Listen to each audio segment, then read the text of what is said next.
Hi, I'm Suzi Q P Dhol and welcome to MGig Summer Series, Episode 2. And a very happy new year. I hope 2020 is a good one for everyone. On this show, we're going to revisit some of the stories from 2020 of the people in the music industry.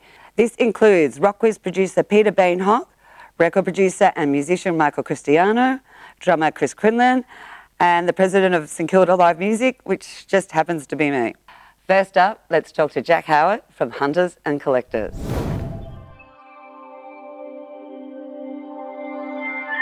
I was surrounded by a lot of music at home. My younger sister played piano and she played a lot of Debussy, whose music I really love, the colours of his music I really love. And then kind of got to know, Stravinsky and more 20th century stuff when I got to study as well. I guess all of that kind of stuff is what I really love. And then Miles Davis, I guess, tangled up in there as a specifically trumpet thing. But that whole kind of really lush, romantic, melancholy, powerful kind of music of those kind of composers, beautiful orchestrations, things like that. I guess that's the stuff that I really love. The rock and roll part, I suppose, of my trumpet journey started not far from where we are right now, at the Seaview Ballroom in 1981. I'd been doing journeyman kind of trumpet stuff, playing around in local musicals at the National Theatre, Sweet Charity, West Side Story, Man of La Mancha. Great fun. Really loved all of that stuff, and also very seriously in orchestras and national music camps. I was in the Australian Youth Orchestra, the Melbourne Youth Orchestra, went to national music camps, big grounding in Mahler and Stravinsky and Beethoven and all the rest. That's kind of what I loved. And then I was doing a music degree at La Trobe, which was a very kind of avant-garde kind of course compared to the other courses that were around. So we concentrated a lot on 20th century music and composition and a lot of theory stuff as well. And then I was just going to see bands all the time. Like a lot of people, I was just, going to see bands 4 or 5 nights a week, and particularly at the Seaview Ballroom. So the Models, the Flowers, all of that brilliant era of 78, 79 and 1980.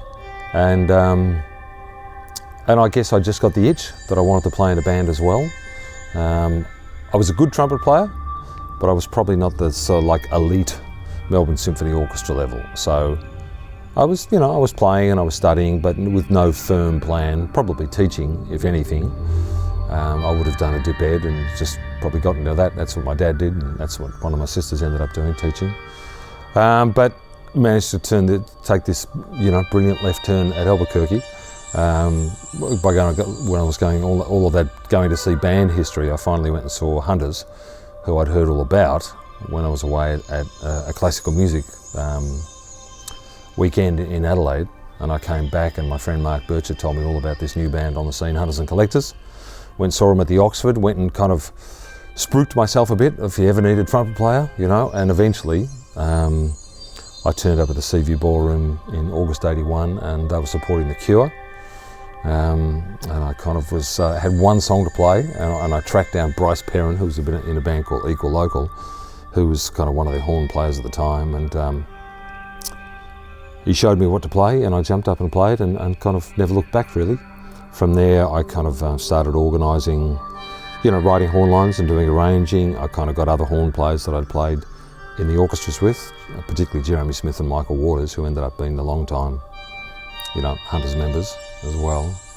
So that was the beginning, which was 1981, and it's just kind of gone on from there really. And post Hunters, it's just been, lots of everything really. My own stuff, playing with other bands, teaching. It's a rich and varied musical life so far.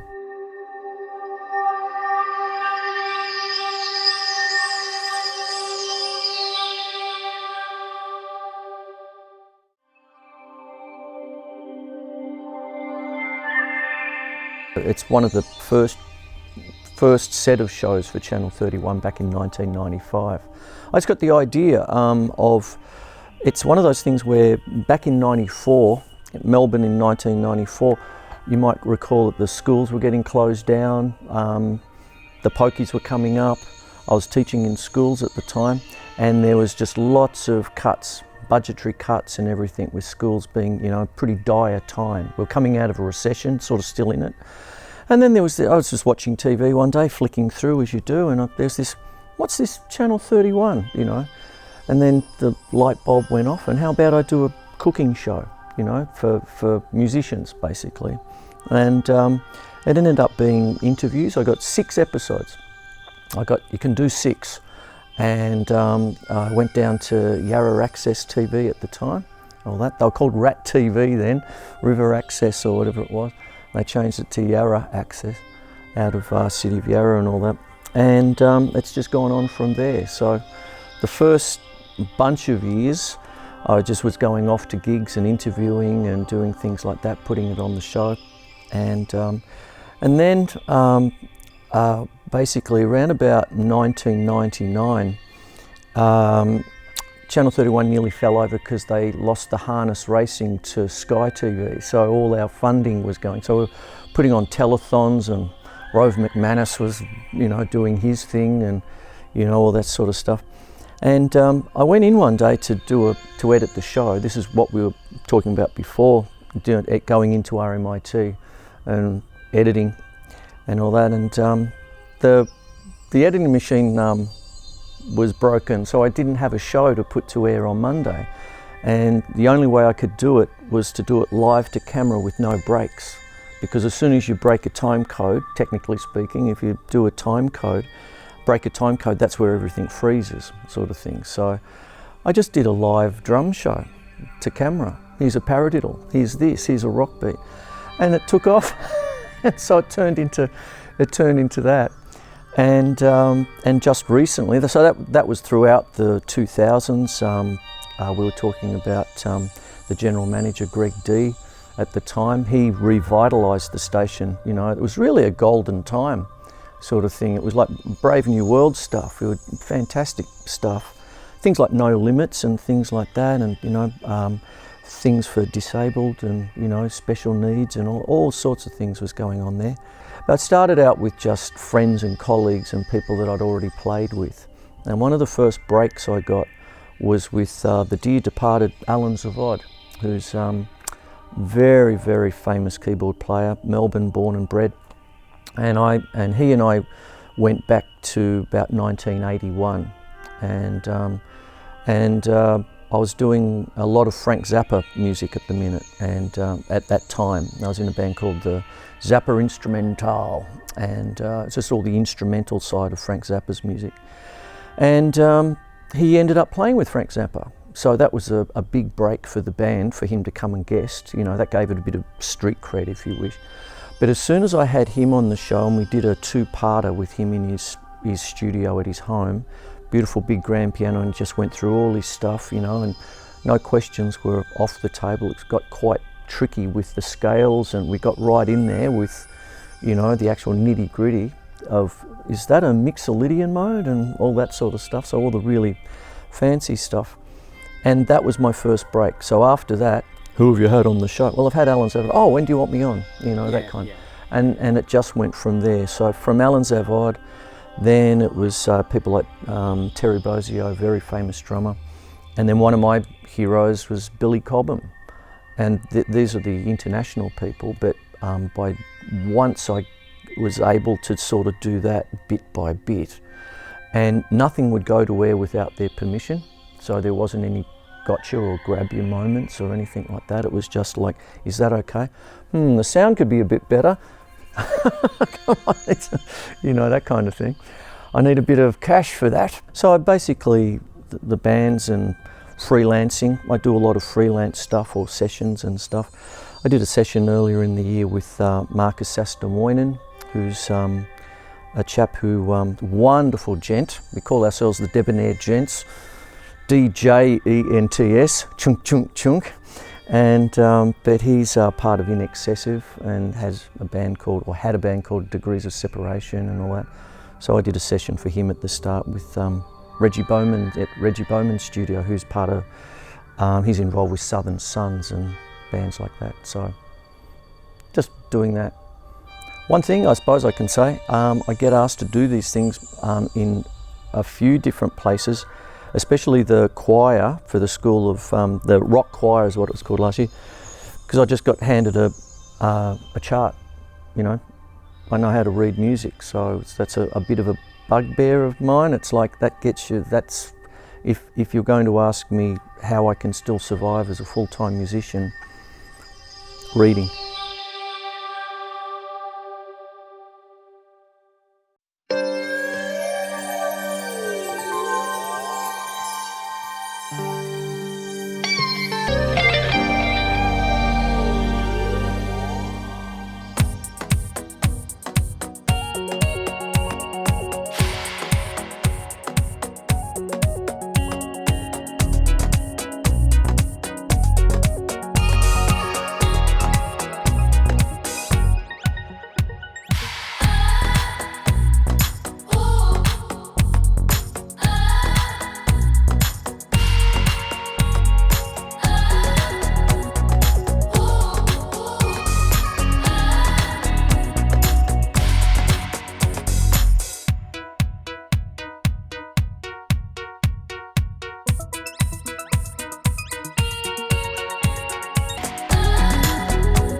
I started booking bands at Inflation in the city when just about the time grunge hit, and I moved on to the Palace and various other venues. I had a recording studio for 10 years, and then about 5 years ago I got involved in the St Kilda live music scene a lot more.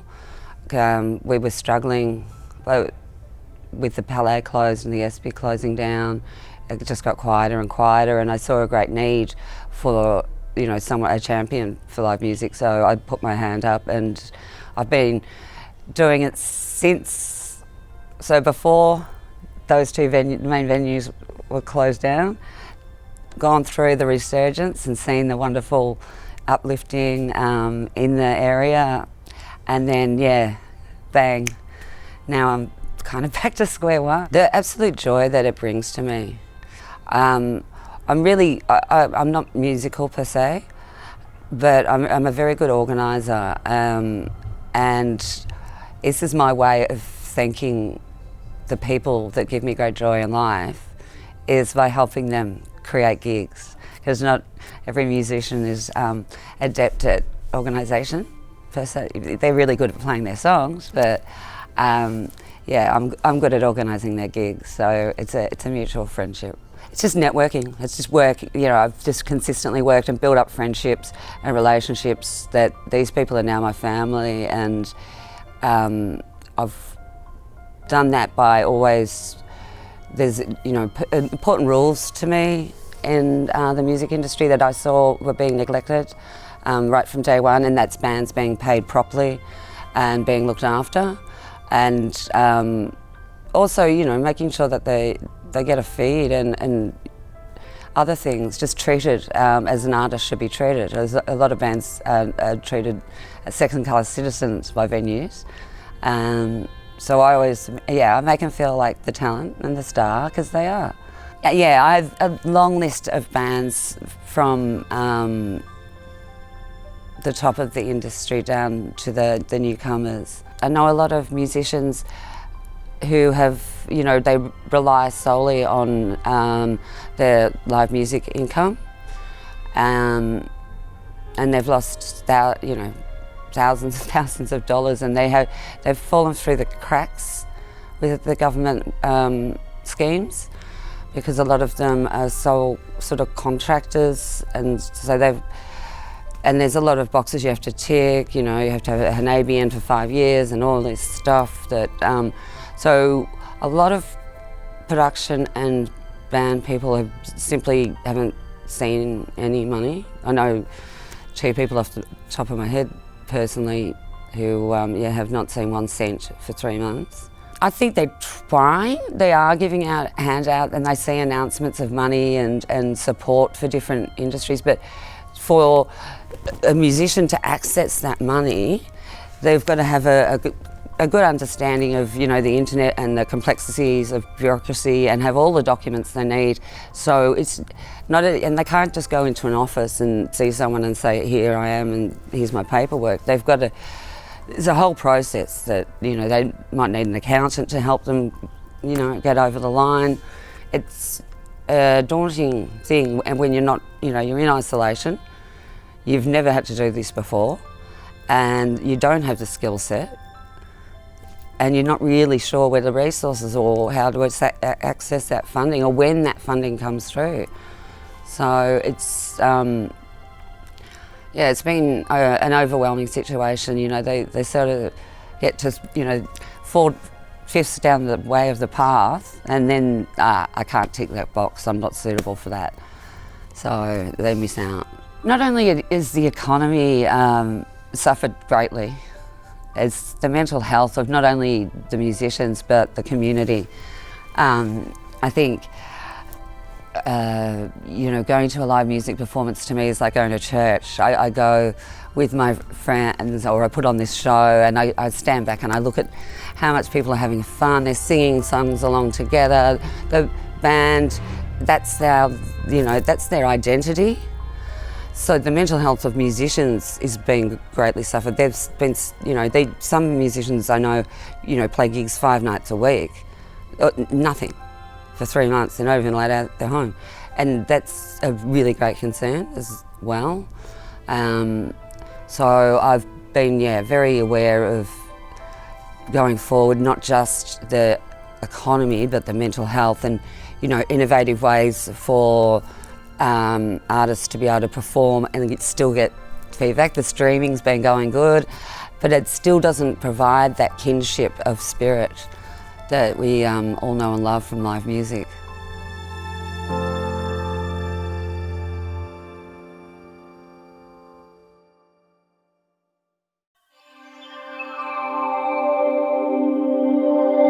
I've always been interested in music and guitars, even when I was a little kid.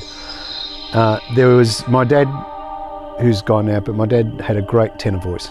You know, typical Italian. He used to sing all those beautiful Neapolitan, you know, songs and songs from the operas, you know, all that sort of stuff. And there was always a guitar in the house because my dad could play. He could play, and he started playing mandolin. So I'll go back a bit. So the story was that my dad, back in the village, he come from Calabria in Italy. Because he could sing, people used to hire him. If there was a couple that were courting in the village, it's the classic story. They would hire him to go and sing. You know, she'd be up, Romeo and Juliet, she'd be up on the balcony, and there'd be the guy, because they weren't allowed to meet, you know, it was back in the 40s or 30s, whatever it was. And so my dad would, oh, sole mio, he'd serenade her, and to pay him, because they didn't have any money, they'd either pay him with, you know, a flagon of wine or a packet of cigarettes and stuff like that, right? So there was always music in the house. My dad was singing all the time. You know, I was entranced with this guitar in the corner. I'll never forget it. So I was always strumming it when I was a kid. Anyway, long story short, I was watching, I think it was Viva Las Vegas with Elvis with my grandmother one morning, and I, you know, never seen Elvis before really, and there was this guy who was playing guitar, and he looked amazing, and all the girls loved him, and I want to be that guy. So that's kind of how it started. So at 6 years old, I had my first guitar lesson. So 6, I was really young. Tiny hands, so I had a little 3/4 guitar, and since then, I haven't stopped. So I did all the kind of academic side of things. And then of course, you know, I went to uni and started touring with bands, and, you know, then the Seekers. I think we haven't spoken about the Seekers yet, but I started working with the Seekers. That was my first major tour overseas, and then, you know, and the whole thing just took off. So I was 6 years old. I learned hands-on. Yeah, I've been in recording studios since I was, you know, probably 14, I think. You know, I've basically lived in the things. I've played in so many sessions and on so many albums, and managed to work with some of the best in the industry and the world. So I lived in America for a while and recorded and worked over there with some incredible producers. So I've been influenced and taught by some incredible people. I think what makes me different to a lot of other producers in the industry is that I have the kind of musical, background, the academic background. So if a singer or an artist comes to me and says, I want to do this song but I want strings on it, then I can speak to an orchestra or plays in the orchestra in their language, and I'm down to the note level and the performance level, and I can score it and write it. And I think that, and because I can sing as well, it gives me an advantage when I'm trying to produce somebody. So if I've got a singer in the studio, I know what they need to do to sound a certain way. And I think a lot of engineers that come more from not the musical background, from the technical background, are lacking in that. And that's why you need to bring in a producer that has some sort of musical knowledge, So Judith obviously was with the group initially when they had all the huge hits, and then they broke up. And I came into the fold back in 1988 when Athol Guy was approached to reform a version of the group to play at the Queensland Expo. I think that's what happened. And obviously Judith wasn't going to do it. She was out of the picture at that stage. But they managed to get Julie Anthony to join the group. Now, it was only supposed to be, I think, for that one show or a couple of shows. So Julie Anthony came into the fold, and they needed a band, they wanted a band. And Julie already had a musical director, they needed a guitar player, so I got the call. I was like the young shot in Melbourne, the young hot shot. And that's how I got to start working with the group. So I did a stint with Julie Anthony and the group, and then Julie had to leave, and they got Karen Knowles in for a year, and they asked me if I'd be musical director. So he's a young guy now directing, the group, which is fantastic. And I stayed on with that lineup. Unbeknownst to me, behind the scenes, they were negotiating with Judith Durham to come back. So I'll never forget it. I think it was Brisbane Hilton, and I was with Athol Guy having breakfast, and we'd done a show the night before with Karen Knowles. And he said to me, "I've got something to ask you." I said, "What?" He said, "I need you to be the director for the group." I said, "Well, I am." He said, "Yes, but it's going to be with Judith." I said, "Oh, I didn't know she was coming back." So it was all hush-hush. There was a huge coup and they were very excited because Judith Durham was coming back to the Seekers. So Judith hadn't been told about my position yet, and she had someone else in mind. And so it was not until she met me, and I've never had an audition in my life, I must say. I've never auditioned for anything. But she didn't audition me. I didn't have to sit at the piano or anything like that, but she kind of grilled me a little bit. She just wanted to make sure I knew what I was talking about. And I think once I won her over, she was fine. And I've produced everything for Judith since then.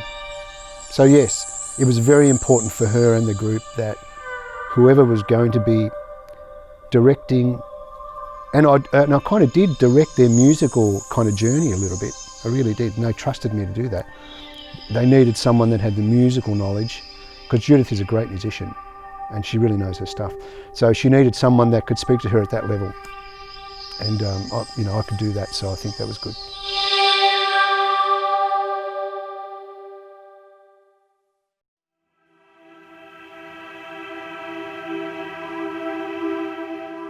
When I grew up watching Night Moves and Countdown and all these other great shows, RocKwiz, all these things. There's nothing I really like watching music television-wise anymore. Well, there's nothing. I mean, the shows that you mentioned, that was at a time when television was driven by the 3 commercial channels, and SBS and the ABC, and that was all you could watch. And now we've got a multitude of choices through YouTube and Facebook and various other things. So it's kind of flattened the landscape and broadened it right out, rather than having 3 or 4 shows that you could see. So I don't think there's anything that's really out there that I think people can go and find things, but there's nothing that's a curated vision of exactly. This is what I think is a like great thing. Humdrum. Yeah, we've got no Molly. No, which. And I think we sadly miss somebody telling us what to listen to and what to watch. So with young bands, or even as well-established bands, promoting their product during COVID, obviously the touring circuit's kind of gone. Gone. and there's no music shows, and we've got a lack of community television any. Obviously, the majors aren't particularly interested in putting on a decent music show. No. What do you how do you see this coming together in the future? Well, it's interesting. During COVID, there's been a lot of pivoting, to use a word that everybody's using, back to screens, because it's the only place you could see music on TV. Yeah. Or you could see live music being performed. So whether it's delivered live or State of Music or the streams that have been happening through Isolate or what we've been doing at the Memo Music Hall, whatever. So the whole live streaming or streaming has just taken off. But I think that, the gig it's like a church. It's like the modern church. Yeah, that's all I like. Yeah, it's one of my things to say. And it's, there's nothing like being in a room full of people with Singing a band the same singing song. the same song. There's just nothing like it. No, And everybody with their arms around each other, Yeah. That's the community. That's what's missing. It's- And you can't yes. get that through You're TV. going there, you go meet up with your friends, you have an exaltation through singing, and you walk away happy, and that's, it is. I agree. Couldn't say it better. So how important do you think, it is going to be for us to establish, like, obviously Channel 31's going through dire straits. I'm not sure if they exist. This is Monday. We don't know what's happening on Tuesday in this brave new world. Do you think there's room out there? Well, I think that community television is as vital and as important as community radio to the whole cultural landscape, Yes. and arts landscape. And I think that it's a tragedy that we're losing Channel 31. Yeah. Because there's many of a lack music of shows on Channel 31. There's lots. Yeah. It's diverse, but it's not only music. It's everything that Yes. Channel 31 stands for, and we're losing that. But I think that the whole move to digital, there's so much bandwidth out there, and there's so much going on, and so many people doing so many things. But how do you find it? Well, that's it. That's the difficulty. Is We've how got do you actually find it? Channel it somehow. You're either finding it through sites like Beat or the music, or you're being pointed at things, at opportunities to look at things through those mediums. But really, and of course, this wonderful show that we're on. And this wonderful show that we're on. But it's how people find these things. It's actually finding them is the difficulty. When Countdown was there, that was it. Oh yes, Everybody, every Sunday night, the whole family sitting down.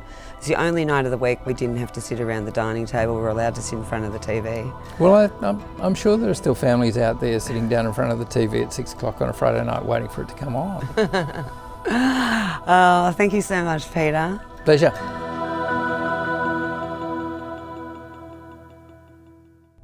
And that's all for this week. We hope you're enjoying your break. If you want to contact us, send us an email.